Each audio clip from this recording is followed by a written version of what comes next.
আসসালামু আলাইকুম। Hello viewers, আশা করি আপনারা সবাই ভালো আছেন।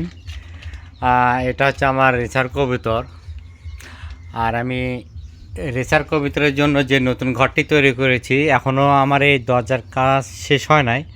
আশা করি অতি শীঘ্রই এই দরজার কাজটি আমার শেষ হবে। আর আমি আজকে মেল থেকে কিছু নতুন কাঠের শালটি নিয়ে এসেছি। এইগুলো অনেক হালকা এবং পাতলা।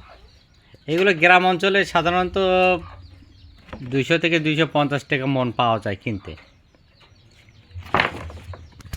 এগুলো অনেক টিকসই। আর এটা হচ্ছে আমার সেই কবুতরের আগের যে পূর্বের যে ঘর ছিল, খোপগুলো যেখানে কবুতর ডিম বাচ্চা করতো, এই ঘরটা ভেঙে গেছে। তো আমি এই ঘরটা আবার নতুন করে সাজাবো এই কাঠের শালটিগুলো দিয়ে। আপনারা দেখতে পাচ্ছেন, এটা দিয়ে অতি সহজে আমি নতুন করে এই কবুতরের খোপটা আমি আপডেট করব। আর আমার এই আপডেট ভিডিওটা অবশ্যই আপনারা পরবর্তীতে দেখতে পারবেন। আর বিশেষ করে আপনারা আমার চ্যানেলটা সাবস্ক্রাইব করে রাখবেন। আর আপনাদেরকে অনেক অনেক ধন্যবাদ। আসসালামু আলাইকুম। আপনারা সবাই 5 ওয়াক্ত নামাজ কায়েম করবেন।